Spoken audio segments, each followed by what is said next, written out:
Welcome back to Kendall Custom. I finally landed a customer outside of my friends and family, and it led to the biggest thing that I've ever built in my life. In this video, I'm going to show you some tips and tricks that I learned along the way, how not to paint cabinets, and how I was able to turn 13 sheets of plywood into a 21-foot section of cabinets and a repeat customer.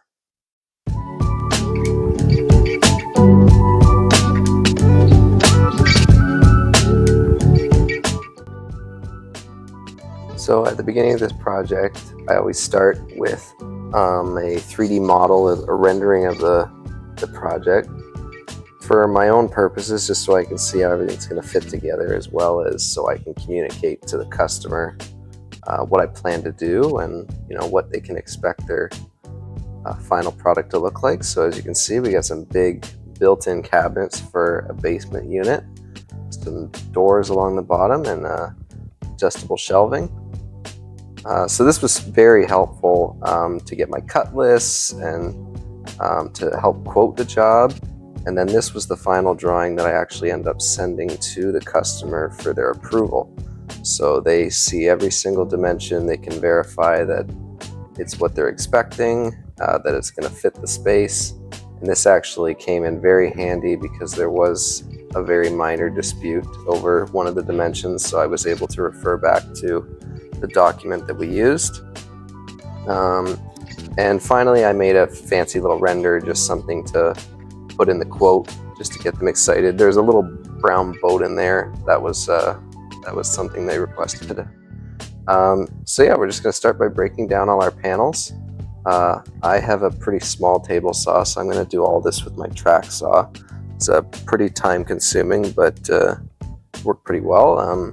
Before I put all the cabinets together, I'm going to pre-drill all my adjustable shelf pins. So I got this little jig from Craig. Works pretty well, but I just did a couple in the middle. They didn't want to hold a ton of shelf pin holes. They thought it would take away from the look, so I just tried to keep them right around the center. I got these 90-degree clamps that helped a lot putting these larger cabinets together. Keep everything nice and square. Very handy to make sure everything's perfectly flush before you actually start to drive the screws in, especially as a one-man show. The clamps can act as an extra set of hands. Just tapping everything together. Always pre-drill these holes because it's so easy to split this plywood, especially when you're putting cabinets together like this. As you can see here in a sec, even when you do pre-drill holes, sometimes it does split. So here's just a little trick that you can use to repair that. Very simple, just work a bunch of glue into your crack and then grab some clamps and press it back together, because that's really all plywood is. It's just a bunch of thin sheets of wood glued together. So you're basically just repairing it the way it was made. So there's the bottom cabinets. That's what I've made at this point. I didn't show the building of every single cabinet. Of course, it's very repetitive. And also what I neglected to show is the building of this toe kick. Now I built the toe kick separate. It was kind of like a 3-piece unit that I could put together, and this is the first time I'm assembling it all in the shop. I had to go diagonal just to fit everything. So you can see just how big this cabinet system is. So now that that was all together, I noticed that there was a little flaw here, that some of these boxes weren't going together right. So I just grabbed my flush trim bit and I took a little off. So now you can see they fit nice and tight together, which is exactly what we need for our face frames. So we'll shift over to building the doors now, doing a shaker style door. I learned how to do these through woodworkers like Bourbon Moth and Northeast Woodworks. So I'm just running them through my table saw to make the groove for the floating panel, and then I am cutting the ends to make your mortise and tenons. So I'm just using my dado stack and a crosscut sled there. So that works pretty well. I just got that, I guess you call it, it's not exactly a crosscut sled, but it works great. It's a lot better than some of the handmade ones I've made. So now I'm just doing the panel. So I cut a little recess there because I bought a slightly thicker panel than 1/4, and I'm going to pre-paint all those panels because they're floating. So if I paint them after the fact, it's going to be really hard to get the paint so that it never shows up. So I'm just doing a quick dry fit. I've noticed that these pieces fit perfectly in my table saw slots, so I was able to dry fit them together like this, which I thought was just a lot nicer than flat on your workbench.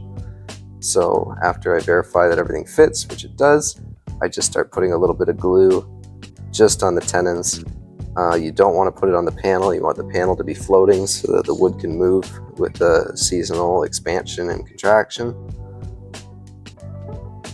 And we'll just do the same on the other side, and then we'll get them into some clamps.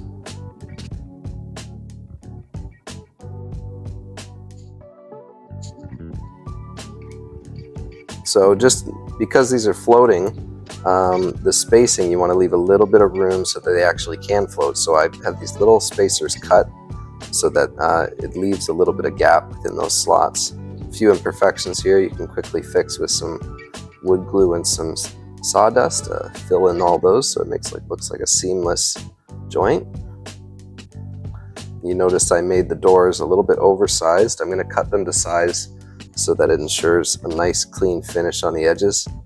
But before I do that, I'm just going to sand all the edges, make sure they look all nice and clean.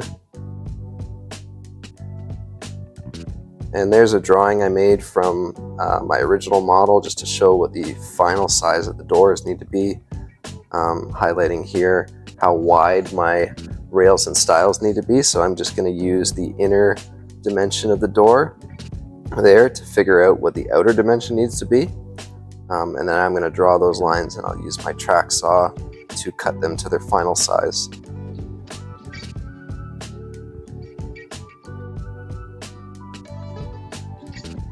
So this would be really great if I had a larger table saw, but I made do with this and it worked okay. Something I did find though is that I had a lot of tear out with this method, so I had to make a little adjustment to my, I had to create a jig here so that I could give it a little bit of a backstop to support the wood as I cut through it. So that way, at that final little bit as the track saw pushes through, you're not going to tear out all those wood fibers. So you can see here what that looks like. So that's a lot cleaner.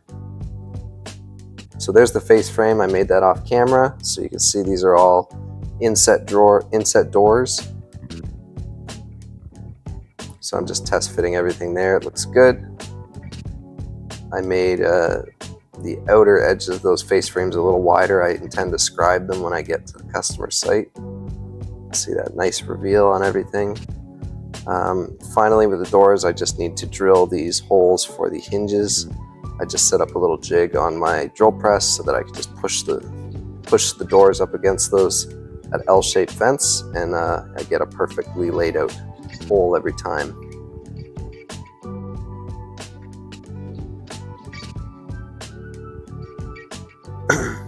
Last thing to do, I need to make all the shelves. There are some shelves for the upper cabinets, and there's many adjustable shelves in these smaller cabinets. So that's just simply a sheet of plywood, and then I took the same thing that I used for my face frame material, and I glued a slightly thicker piece on the front just to give the illusion that the shelf is actually thicker than it is. So I think doing that added a lot to the look of the shelves rather than just a iron-on veneer. So there's what I have to do with paint. There's Randy, he's gonna help me paint. Painting was a huge chore. I think I really underestimated what it was gonna take. See some of the bigger face frames there.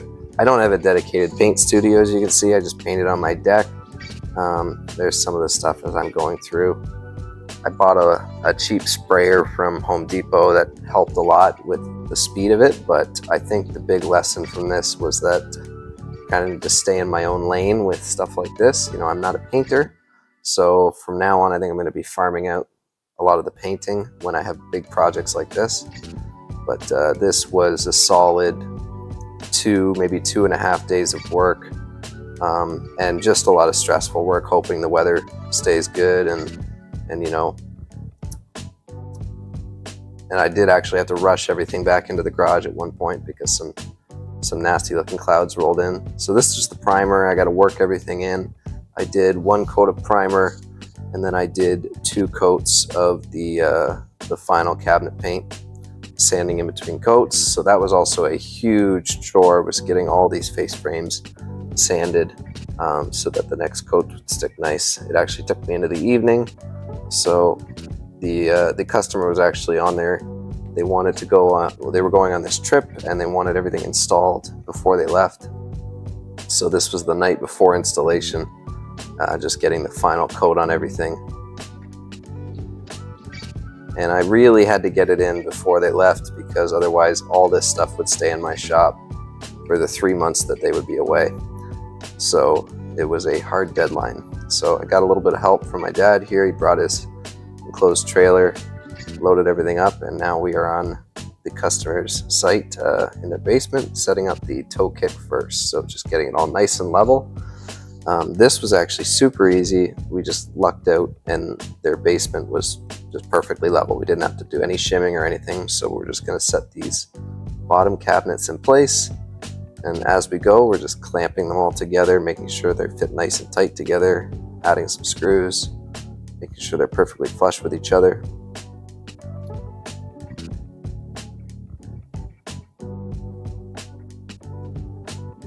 So this was actually fairly time consuming, just getting all these cabinets to sit flush with each other. A lot of tapping with a mallet, a lot of tinkering just to make sure the top and the front was all good.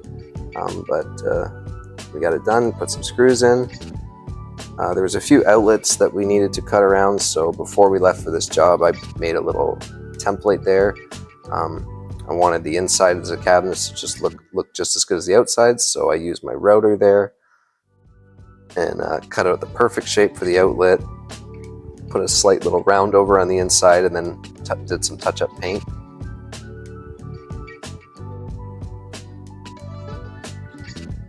And now we're putting the face frames on, so you won't see it on there, but I just scribed the end there, and we tacked it on with some brad nails and filled the holes. Now putting the doors on, clamp some pieces of wood, press that up against so we can get the right, get that door flush. And we just put a few paint sticks there to get the proper reveal. We have adjustability in those hinges, so we were able to get a nice reveal everywhere. There's that, and there's that boat that I was telling you about. So that was the progress after day 1. So day 2 of installation, now we're working on the tabletop. So this was a 21-foot long tabletop we had to make. So we needed to make them look like it was a 21-foot long board. So we decided to do that with a few 45s. We had this idea that if we put the 2 boards that we wanted to cut the mesh together on top of each other and cut 1 45, then it would be a perfect seamless fit. It did work really well. Like in this sense, you could cut a 44-degree angle, a 46-degree angle. It doesn't matter. It will look like it was a perfect fit, and it did fit. It just was a little tricky to get them perfectly flat up with each other without the blade binding. So might not use that method again, or maybe just need to find a different way to do it. So now we're just scribing to the back wall. There was a bit of a bow in the drywall, so I'm just running a knife along the back with a little spacer block. We have the track saw here. We're just cutting close to that tape and then taking it the rest of the way with the sander. So we cut on a 28-degree angle. So I only need to sand this tiny bit of wood here. You see it comes off really quick, and get that perfectly to the tape so it fits nice and flush up against that back wall. There's a lot about this installation that didn't get on camera. Just, you know, when you're in the customer's house, you want to get in and out as fast as possible. You don't want to waste a bunch of time, turn their house into a construction site. So I didn't film a whole lot, but you can see some of the stuff we did here. So that scribing worked out really well. So now I'm just using some construction glue. You could use wood glue here. I think I would use wood glue next time.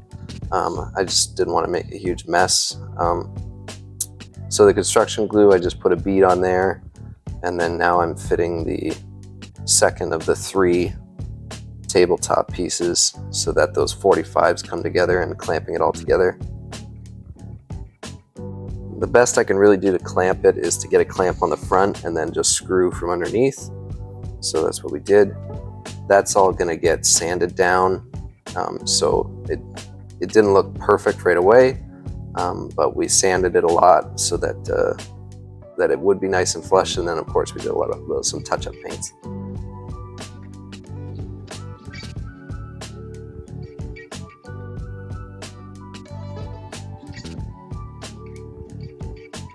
This probably was the trickiest part of the installation, just getting that to look nice, but I think at the end of the day it worked out really well. Spent a lot of time just sitting there with the sander, just making sure that those two look flush together. You see we blew through a couple layers of the plywood, but that's okay, it's all going to get covered up with paint. Really happy the way it looked at the end.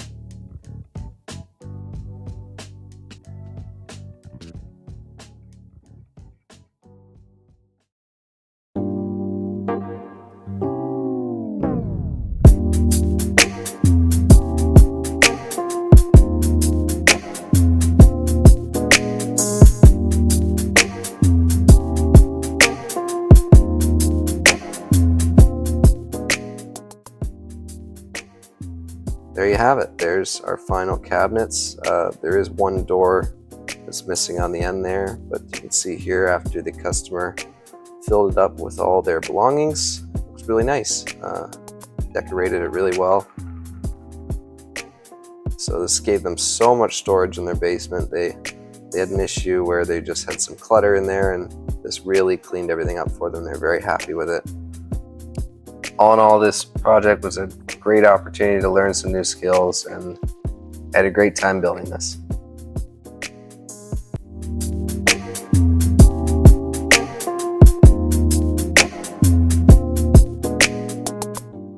Hope you enjoyed the video. At the end of the day, that was a huge project. I'm really happy with the way it turned out, and the customer was very happy too.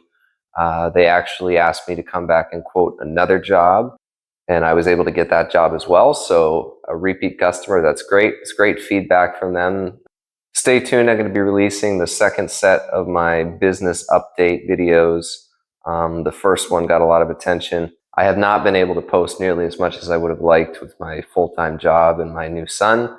This next video will show you a time lapse of the 6 months that it's taken to get to where I am right now since I started taking my woodworking business more seriously. So stay tuned for that. Thanks for watching. Have a good one.